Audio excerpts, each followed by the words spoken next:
Now, I know you've heard this advice many times before on RipOff Britain. Do your research before you buy a product or agree to the services of any particular company.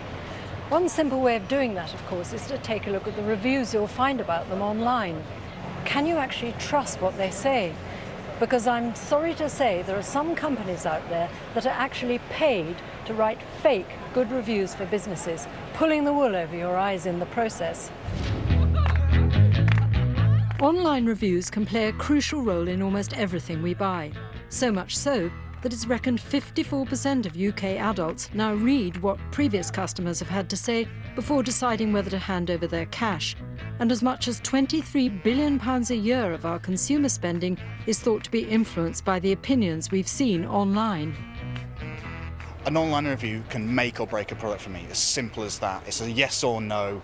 If it's good, I'll go for it. If it's not, forget about it, I'm done. I think reviews are important, and it does help you to make a decision.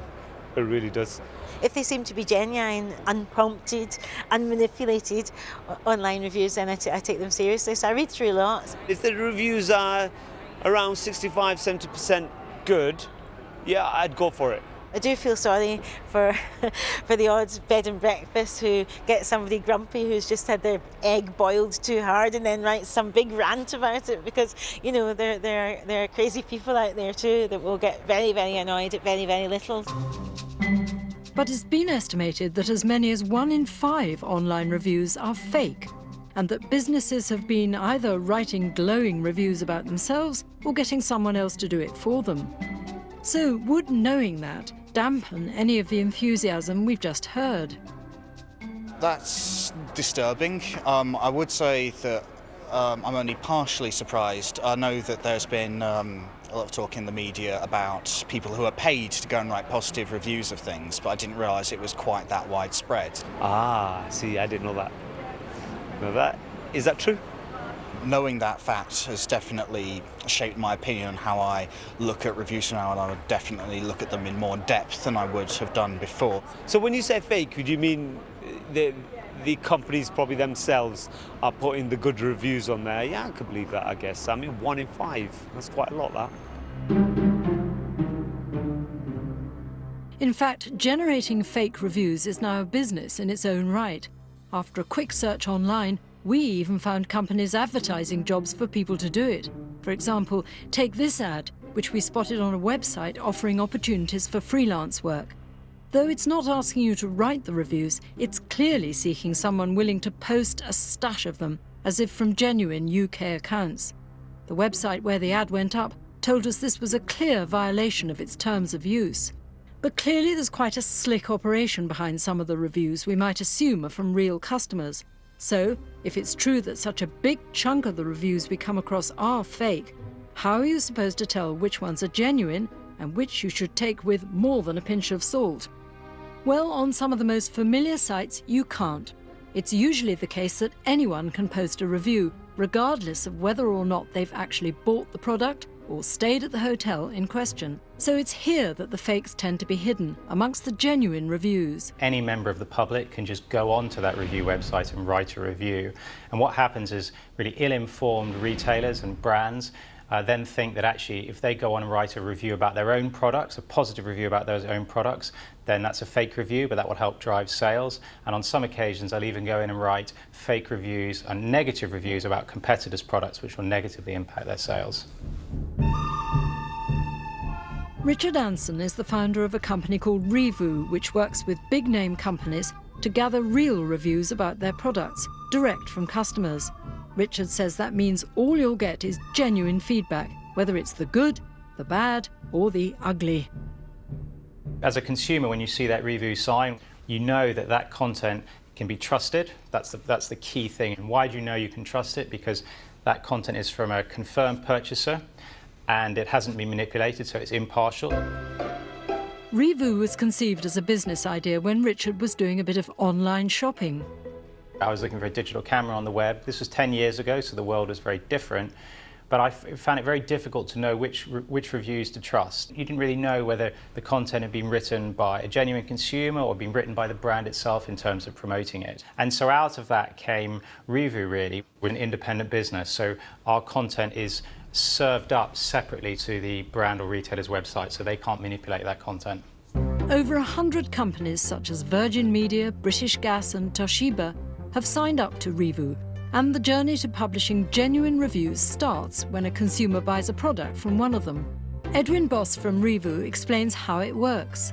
Let's say if somebody buys a laptop from a shop, then we get alerted by that, and then we wait a bit to give the person time to use the product, and then we email them so they can write a questionnaire like this. So that is a customer review that somebody has written who bought that specific product. We never touch it. There's nothing in here that allows me to edit the review. Then we check it for things like bad language, and if there's everything okay, then it gets published. Though it's come through Revu, the review is published directly on the relevant company's own website, and the company itself isn't able to interfere with it in any way. We can guarantee that companies cannot manipulate the bad ones because we control this part of their website. There's nothing that they can do to prevent the bad ones to show up, and we have the whole control over it. So I think companies are brave to sign up with Revu because it does mean everything is there, and that is quite good because they see transparency is key. They need to know that their readers of the reviews can really trust what they're reading, and there's no manipulation. If it's all tens, then it's too good to be true, and in reality, nothing is perfect. One of the companies that uses this system to manage its reviews is American Golf, Europe's largest golf retailer. Customer reviews are really important to us because customers listen to what other customers say, and that helps inform their buying decision. A genuine customer review is in effect another silent salesperson, and it helps you make that transaction with your customer. American Golf signed up with Revu specifically to ensure its customers get to see genuine reviews, whatever they say. I think it's absolutely important that we publish all reviews, good and bad. They must be honest, they must be impartial. We only want to present legitimate feedback from our customers. And although, as with any company, this one doesn't like getting bad reviews, if there is negative feedback, it sees it as an opportunity to engage with customers and resolve any issues. When we get a bad review, obviously you're disappointed, but also you've got to acknowledge that not everything is perfect. While you strive to do the best job, things go wrong, and it's important to acknowledge that and to use that as a means to identify what has gone wrong so you can improve things for your future customers and that customer that's had a poor experience. I can genuinely say we would never write or never have write a fake review on our website for our customers or anywhere else. There are other sites that, like Revu, will only let you post a review if you can prove you've bought the product you're hoping to comment on.